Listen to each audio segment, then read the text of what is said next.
matinale.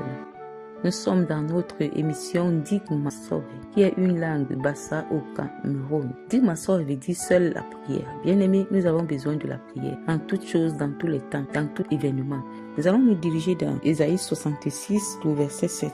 Gloire de la nouvelle Jérusalem. Nous allons écouter la parole. Avant d'éprouver les douleurs, elle a enfanté. Avant que les souffrances lui vinssent, elle a donné naissance à un fils. Bien-aimé, pour dire quoi? Le chemin de la victoire avec Dieu est d'abord par les douleurs. Nous devons d'abord passer par les douleurs pour arriver à l'enfantement. Enfanter quoi? Toutes les bénédictions que Dieu a préparées pour chacun d'eux, que ce soit dans le cadre spirituel ou charnel. Le même verset dit, avant que les souffrances lui viennent, elle a donné naissance à un fils.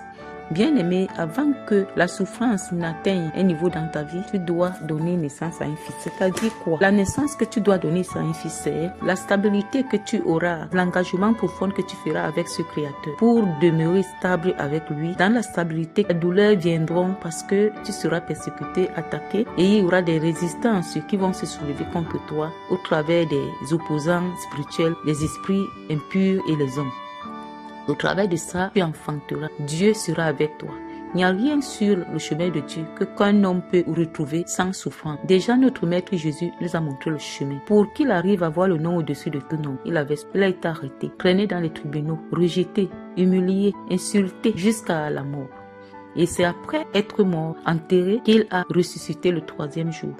Alors bien aimé, c'est notre chemin. Mais cette fois-ci, il faut que ces souffrances soient au nom de Jésus, pas à notre nom ni au nom du diable. Pour que cela soit fait, nous devons être des gens qui ont accepté véritablement Jésus et qui suivent Jésus. Quand tu suis Jésus sur son chemin, que tu es en train de recevoir la vérité pour la manifester, il y aura l'opposition du mensonge et de la corruption.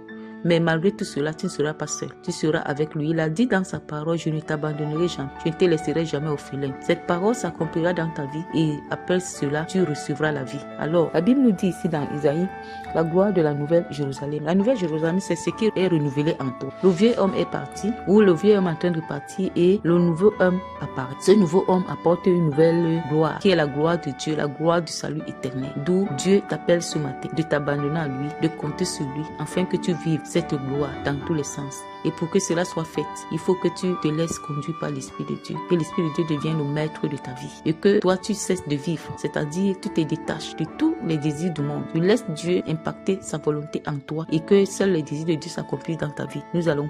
Seigneur, merci encore parce que tu as accompli des choses mystérieuses au travers de ta parole dans ma vie qui n'a pas mérité, mais par les mérites de notre Seigneur Jésus-Christ, tu viens de déposer une semence spécifique de vie en moi.